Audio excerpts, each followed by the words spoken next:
Welcome to my tutorial on how to install Windows 10. To install Windows, there are three things you need. Firstly, you have to have a sufficient amount of storage on your PC. This is normally not a problem when you have your new PC for the first time. An empty USB drive or DVD with sufficient space. For this, around 16 GB are recommended. And lastly, you need a working internet connection.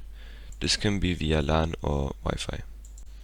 Now the first step to install Windows on your new PC is to firstly get the product key. This can directly be bought from the Microsoft website. Other sites are not recommended for this product key, since most versions are a scam and are trying to take your money. Which version you decide to buy is up to you. Normally we recommend the home version since the other versions are not that much different to it. Be careful to not share this key with anyone else since it is crucial to install Windows on your new PC. Now you have finished the first step. You just have to plug the USB into your computer. After this, visit the first link in the description. You will be led to the official Microsoft website. There you will have to press Download tool. After opening the download, you will be led to a screen similar to this.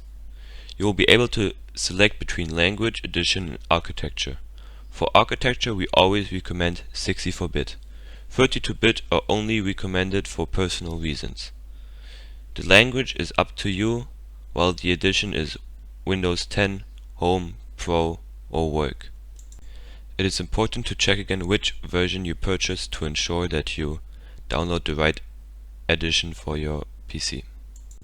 The next step is simple.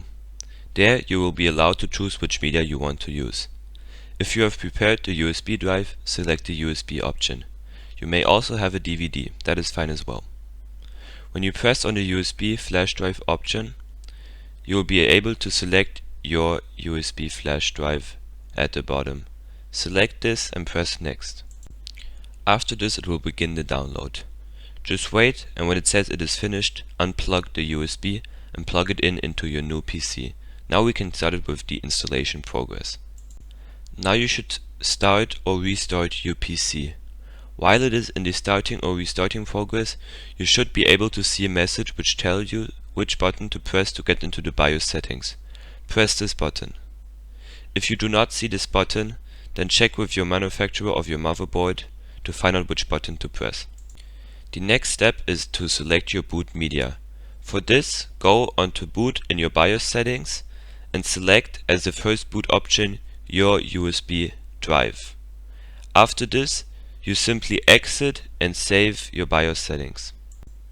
If you need more clear help on how to navigate in your specific BIOS settings, then you can always Google about your manufacturer of your motherboard. We have now arrived at the final steps of your installation progress. Firstly, select your language, keyboard language and more. This is all up to preference and does not affect anything. After inserting this information, you will be led to a screen where you have to insert your product key. Insert your product key and press on Next. Be aware that if you skip this progress, you will have to work with an incomplete Windows. Lastly, you will be prompted to select between the Custom or the Upgrade option. For this case, select the Custom option, since Upgrade is only applicable if you upgrade your PC from an older version like Windows 7 or 8. After this, you simply select your USB or DVD drive. The steps all after this help you set up your Windows. However, this is up to preference and does not affect the installation progress anymore. These are the steps where you set up your passwords and the AI assistant for an example. Thank you for listening and I hope you have a good day.